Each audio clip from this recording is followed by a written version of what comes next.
Albert Einstein ने बड़ी कमाल की बात कही कि दुनिया में हर इंसान जीनियस होता है, लेकिन अगर आप एक मछली को इस बात से जज करेंगे कि वो पेड़ पर नहीं चढ़ सकती तो आप गलत बात कर रहे हैं। आज की कहानी हमारे former prime minister Lal Bahadur Shastri ji के बारे में।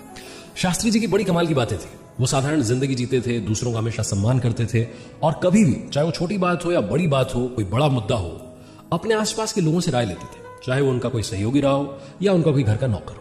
ये बात लोगों को समझ नहीं आती थी कि प्रधानमंत्री इतने बड़े पद पर बैठे हैं, नॉर्मल लोगों से, आम लोगों से राय क्यों लेते हैं। तो एक दिन उनके एक दोस्त ने हिम्मत करके पूछ लिया कि शास्त्री जी एक बात बताइए, आप देश विदेश के मुद्दे पर चर्चा कर रहे होते हैं और अपने नौकर से पूछ लेते हैं, मतलब कहां ये गंभीर मुद्दे और कहां ये नौकर, मतलब बात कुछ जमी नहीं, इसके पीछे का राज क्या है। तो शास्त्री जी ने कहा कि छोटी सी कहानी सुनाता हूं, शायद ही कहानी सुनने के बाद तुम्हें बात समझ में आएगी। उन्होंने कहानी सुनाना शुरू किया तो उन्होंने बताया कि लॉ ऑफ ग्रेविटेशन देने वाले न्यूटन, एक बार उनके घर में उनकी बिल्ली ने 2 बच्चों को जन्म दिया। अब बिल्ली जो थी और उसके बच्चे जो थे रात में उत्पात मचाते थे घर से बाहर निकलने के लिए। तो न्यूटन ने अपने नौकर से कहा कि भाई ऐसा काम करो कि जो घर का दरवाजा है इसमें 2 छेद कर दो, एक बड़ा छेद कर दो बिल्ली के निकलने के लिए, एक छोटा छेद कर दो उसके बच्चों के निकलने के लिए।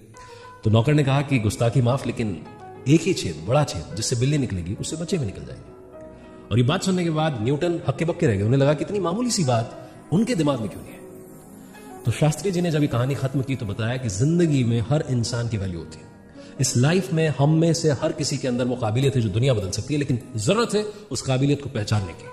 हम सब का मसीहा एक है, लेकिन हम सब अपनी अपनी जिंदगी के हीरो हैं। तो मेरे दोस्त, जैसे आप हैं वैसा मैं नहीं हूं, जैसा मैं हूं वैसे आप नहीं है, इसलिए अपनी काबिलियत को पहचानिए।